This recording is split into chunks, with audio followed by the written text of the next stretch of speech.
Reggie Miller, Angels fan, Hall of Famer. He'll be on the call with Mike Tirico and Jamal Crawford. It's the Knicks and the Bucks tonight on NBC and Peacock. Tip off at 8 Eastern. How does that feel to be an Angels fan watching Shohei Otani? Theodore, I am so glad you brought this up because I need to know this because I need to know the inner circles. How in the world did my beloved California Angels, I'm not even going to call them the Los Angeles, they're the California Angels to me. How could we have ever seen Shohei Otani and Mike Trout in the same uniform on the same team? How could we ever see Shohei walk out the door? Now, I know he was a free agent and he could go anywhere he want, but we should have gave him part ownership of that team. There's no way he should have ever. And not only does he leave, he goes right down the road to the Dodgers. It kills me. It kills me. And I know it's not very popular to be an Angel fan in Dodgerland. But I grew up because of my brother Durrell, as you know. I'm a diehard Angel fan, and it just. How? Come on, talk to me like I'm a kindergarten, please. They should have given him part of Disneyland. They should. Yes. Whatever he wanted, they should have given it to him. Whatever he wanted. Is there the best two-way? So pitching and hitting, he's probably the greatest baseball player of all time. But the best two-way player in NBA history is. In terms of basketball? Yeah, best two-way player in the NBA in history. I would say,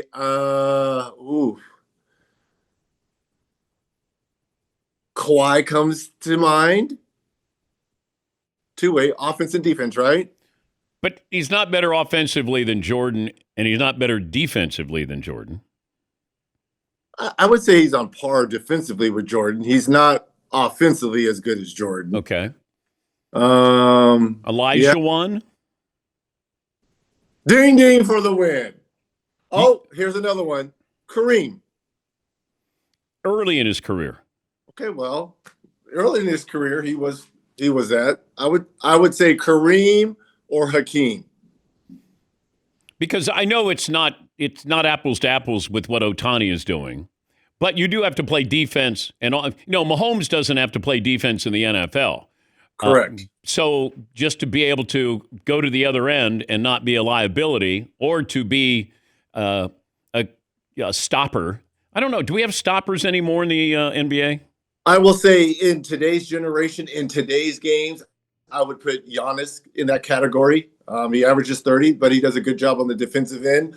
I think last season's MVP. SGA. Shea is a pretty good two-way player as well. Gives you 32 at one end, and I think he was second in steals a year ago. Those two guys come to mind again. I mentioned Kawhi Leonard. Victor Wembanyama. Oh, he's changing the game, right? He is. Every time you turn into a Spurs game, you're going to see something new. So last night it was the 360 layup. Right? He will do one thing when you leave that arena or watching that game going, I got to see more. He took a logo 3. He took a logo 3. And he's got good form. He's got great form. And I think just looking at him, it looks like he's put on not a lot of weight, but he looks like he's a little bit more, I don't know, more comfortable in his skin. He put on like maybe 10 pounds or something, but he's much more comfortable out there on the floor. And for them to be undefeated at this point, I know it's early. It's only a week into the season. Look, they're not winning the championship, but I like how they are playing as a young team. And you're seeing him. He should have been Defensive Player of the Year. He didn't play enough games to qualify. He's only 21. He can guard the perimeter from the paint. He's averaging 6 blocks. Now he can shoot the 3. He's got a handle. They're putting him in different positions on the block where he can succeed. And I said this. I got Luka as the MVP this year, but after that, I've got Victor. I'm going to take Victor the next 5 years after that. Well, look, for Luka and for Victor to win, obviously team success is going to play a counterpoint. So if the Spurs continue to play like this, I say the Spurs end in a top 4 in a loaded Western Conference. Yes, he'll win. The same with Luka. Luka and the Lakers, they've got to finish in the top 4. To me, it'd be, I think Jokic won it a few years ago, and Denver was, I believe, 6 in the Eastern or in the Western Conference. Yeah. So there is precedence for that, but I think if either one of those teams, the Lakers or the Spurs, finish in the top 4 in the very heavy, loaded Western Conference, one of them will win MVP. If I said you can have Luka or you can have Victor? Victor. Okay. Is there any player you would take over Victor Wembanyama for, let's say, the next 5 years? Well, he's only 21. But to me, SGA cannot go wrong. Look, opening night, watching him, and then obviously watching him last year in the finals and that playoff run, and watching it up close as personal as a fan. I mean, this dude has it all. I mean, when the game is on the line, he knows how to create his own shot. He knows how to create for others. And again, I look at the other end as well. I think that's what made Michael so great. Not only was he giving you 40 in the playoffs, but he was shutting me down in the playoffs as well. He didn't shut you down. But that, to me, that's what SGA, he plays at both ends of the floor. So to me, I wouldn't trade either one of those players right now. If I said you could have SGA or Luka? Oh, my God. Oh, I would take SGA. Really? Yeah, I'm taking SGA. You're in love. Because you got to play the other end of the court. Luka's getting there. I mean, he's getting there. Yeah. Luka, now I will say this. To me, Luka's a better scorer than Wemby and SGA. But there's two sides to the ball. You know that. All right. There's two sides. Reggie is on the call. The Knicks visit the Bucks, NBC and Peacock tonight at 8 Eastern. I was wondering about this where we talk about shooting form. You're one of the great shooters of all time. But would you teach your son how to shoot the way you shoot? Or would you try to have him emulate somebody else? I would have him shoot the way he's comfortable shooting. Shooting the basketball are like fingerprints. Everyone's fingerprints are different. Everyone's going to shoot the basketball different. So there's no way I would tell my son to shoot like me or Clay. Now, I might reference like a Ray Allen or a Klay Thompson in terms of their form and their follow through, but in terms of how you hold the basketball and your release form, because I was unorthodox. I had my elbow out. That wasn't textbook. You look at Stephen Curry. He's not textbook shooter, but we know he's the best shooter of all time, and he goes in. Everyone shoots the basketball different. You can have talking points about other players, but I would want my son to shoot how he's comfortable shooting. Yeah, I always wondered that because your release was unorthodox. But it's it's kind of like golf swings. As long as everybody ends up at the same spot when they get to the ball with the club, but was your follow through the same as anybody else, though, when you released it? The thing that, and if you watch all these great shooters, and you can go back to the 60s, 70s, 80s, 90s, as long as your shoulders are in line with the rim, it doesn't matter if your elbow's like this, as long as these are square to the rim, where mine always was, it doesn't matter what your release form is and how you get the ball off.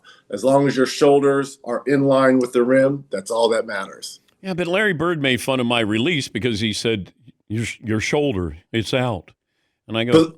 But hold on, look at his release. I know. Look up. And what I tried to do when I got to high school and college, I copied a lot of shooters, Larry being one of them, because Larry shot so high and he shot over his head into his left.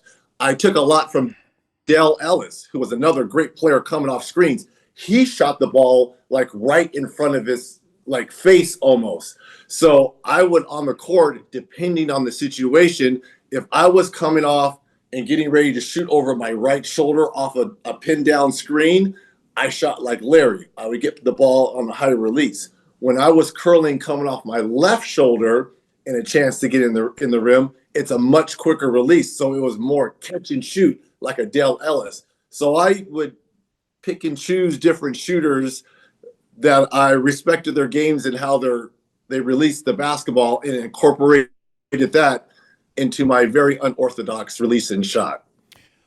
You love the Knicks to win the East, right? I do. Okay. I do. We mentioned this last week with Boston and Indiana, the injuries to their two-star players.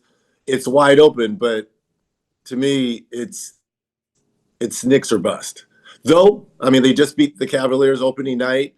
The Cavaliers will have something to say. I still think Cleveland will win the East in terms of their record. They'll have the number one seed. But I do think once New York really figures out Mike Brown's system, pace and space and getting up threes, because they're not used to playing like this. They played half court basically under Tom Thibodeau. Mike Brown wants them to run, get up, get a lot of threes up. So it's going to take some time for them to get and condition their legs, their lungs to play that way, Theodore. The Sixers backcourt, I love Maxey, and now you get Edgecombe in there, and I know you're not going to get Paul George anywhere near what they hope to get, and even Joel Embiid, that's going to be a real slow But if process. those two guys give them anything, right, and those guards continue to play, Kelly Oubre had 25 last night for them as well. If he can give them contribution, to me, they're one of those teams that you don't know, because if the big fella turns into the big fella like his MVP campaign, well, the Knicks, that's a different story. Paul George doesn't have to carry the load like he used to anymore because of injuries. To me, it's Tyrese Maxey's team, right? And that young kid, Edgecombe. Edgecombe, I mean, that's an impressive start to a season. So his confidence is there. But if the big fella turns into the big fella and can remain healthy, to me, the Sixers they're one of those scary outs. What was the most concerning or damning thing about the FBI investigation that stood out with the NBA to you? Well, let me break this down. It's two different, separate incidences. Yeah. So Terry Rozier and Damon Jones are all about the rigged and the parlays and the over-unders, whereas Chauncey's is about fixed poker games. And I'm wrapping my head around this because I come back to the reason of why. Like, why would these guys jeopardize their career and their livelihoods for something like this? I mean, I've known you a long time, and this goes back to high school for me, and even in college. You can relate to this. You weren't even almost allowed to say the word bet. Yeah. Right? Yeah. It was like a taboo. And in today's society, with partnerships with FanDuel and DraftKings and all these betting sites, it's very murky. And I just wonder why these guys would put everything on the line for a short amount of glory. I just don't get it. You know, your boys are supposed to be around you to protect you, not exploit you. And that's in terms of Terry Rozier and Damon Jones. I'm somewhat sad with the Chauncey thing because we've known Chauncey for a while. He is one of the best dudes you'll know. And again, we don't know everything. But I wonder if they got compromised, Reg. I wonder if they But might how have. do You get in the hole. But how do you get compromised? Why? My point is, why would you put yourself in that situation to be compromised? You don't think you're going to lose that kind. You know, Barkley's talked about that. You end up losing $1 million. And then all of a sudden you got to pay it back. And then what if you can't pay it back? And then they say, here's how you pay it back. You bring in these people and play poker, and we're going to take their money. Well, if that is the case, which I hope it's not, that even makes my stomach even turn even more. Because again, why put yourself in that situation? Yeah, but Terry Rozier and Damon Jones are probably thinking nobody is going to notice. That's why people do. Jonte Porter lived in a vacuum, Reg. He's like, nobody's going to be following my over-unders. Well, they don't until somebody puts $100,000 on your over-under. Now you got Vegas. And I think maybe Rozier and Damon Jones, they live in a vacuum. Like, hey, I got some information for you. Make sure, you give me a kickback of $2,500. They're not thinking they're going to get caught. Look, it's, again, we don't know everything. I certainly don't know everything. I have more questions than answers for you. This is a sad day for sports, for the NBA. I'm sure they're going to relook how their betting odds are, their over-unders on certain players. You got to take away prop bets. You got to, because that's so easy to manipulate because everybody knows what their prop bets are.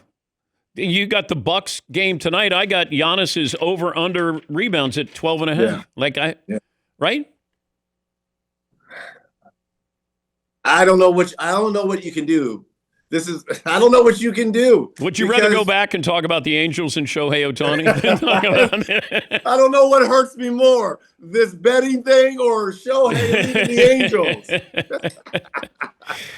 Have fun tonight. Tell Mike Tirico and Jamal Crawford, second best scorer on the broadcast team. Now, now you're trying to get me going. No, you're the number one. Okay, yes. He's two. No, you're not two. Okay. You're the best. You're the best shooter. I haven't seen Tirico I'm definitely shoot. the best shooter, but in terms of handling games, because look, Jamal can go out. Jamal can give either one of these teams tonight. He could give them 15, 20 minutes right now. Seriously? Yes, he could. Jamal could. That'd be great. Jamal could probably get 10 points tonight in tonight's game. Now, they'll probably have to play zone, but he could give them 10 points. That'd be a great story. That would. It'd be great if he could play in a game and then come over and broadcast. Now, the NBA's got enough to worry about that. We don't need to do this. Enough problems. Stop it. All right, we're going to stop. He's Reggie Aloysius Miller. You'll find him tonight at 8 Eastern. Mike Tirico, Reg, and Jamal Crawford. It's the Knicks and the Bucks. Thanks, bud. Thank you, Theodore. Appreciate my Danettes. Love you guys. Coast to Coast Tuesday night. Maria Taylor is your studio host. Carmelo, Vince Carter, and Tracy McGrady. Wow. Be a good lineup.